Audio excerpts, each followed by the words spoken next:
Okay, Miss Chari, taga saan kayo? Taga-Tagig. Ay, from Probinsya. Samar, Kuya Will. Samar, ilan na anak? Wala po kaming anak, Kuya Will. 17 years na po kami nagsasama. Pero mayroon po kaming dalawang alaga po, mga pamangkin ko po. Ah, so yung parang anak nyo na. Opo, Kuya Will. Sino kasama? Pakilala na. Pinakakilala ko po ang aking pinakapugi, pinakamacho, asawa na si Tony! Hello, Kuya Will! Magandang gabi sa'yo, Kuya Will! Masaya, Tony, kamusta? Ano gusto mo sabihin sa napakaganda mong misis? Mrs. Diyan ka lang. Kaya nga, ikaw i-love na love ko kasi exotic. Pambihira ka lang eh. Basta masasabi ko lang yung cellphone natin. Sa'yo na lang ang pakialaman mo, my dear. Kasi nadidisgrasya nga, nalalaman mo yung mga bagay-bagay na para sa akin lang.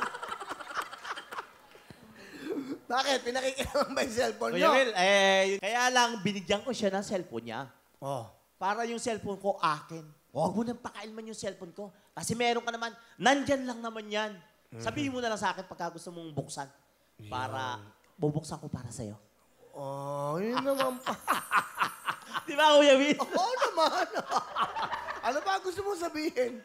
Mahal na mahal kita.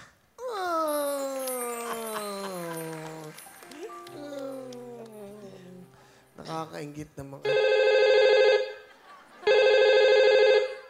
Hello? Oh, pinakialaman mo na naman yung cellphone. Huwag yung pakialaman yung cellphone na yan. Pambira naman, mahal. Sabi ko naman sa'yo. Oo nga eh. Ano gusto mo sabihin sa napakabait mo at tahimik mong asawa? Kuya Will, sasabihin ko lang.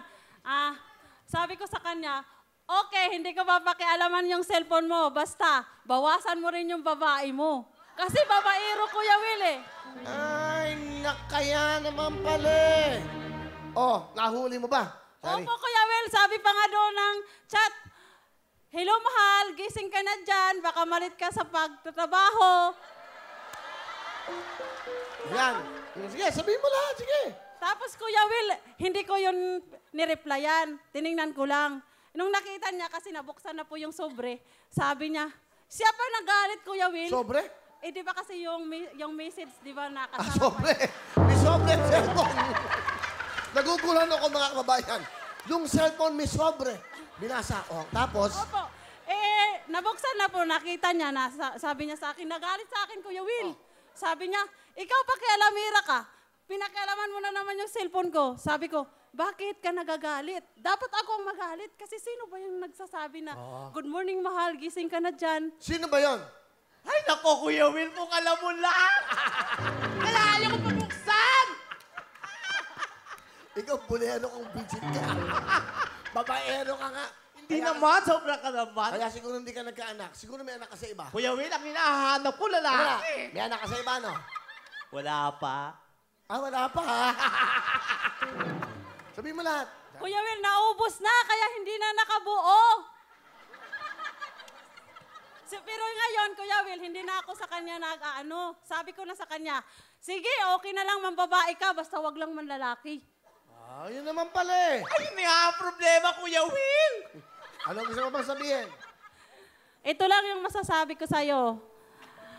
Kahit na babaero ka pa, hindi kita sinukuan, napagtyagaan kita, napagtiisan, kahit na mahirap, kasi mahal na mahal kita.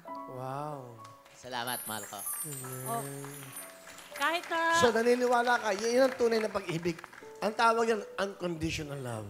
Di ba? Opo, Tama? Kuya Will. Walang inaano eh. Walang binabasihan na may masamang ginawa o ano. Opo. Ibig sabihin, basta mahal kita kahit ano ka pa, sino ka pa. O sige, thank you very much. Palaban natin si Tony, ang asawa niyang napaka-faithful at loyal. Hindi mahilig sa babae. Okay. Miss Chari, anong talent? Sasayaw, Kuya Will, kasama ang asawa ko! Wow! Okay, Tony at Miss Chari. Go! Palapakan natin! Alit Chari! Tony! Tuwaan lang yan, masaya lang. Nadala kami, baka dyan kayo magkaanak sa tugtog na yan. 10,000! galing ah.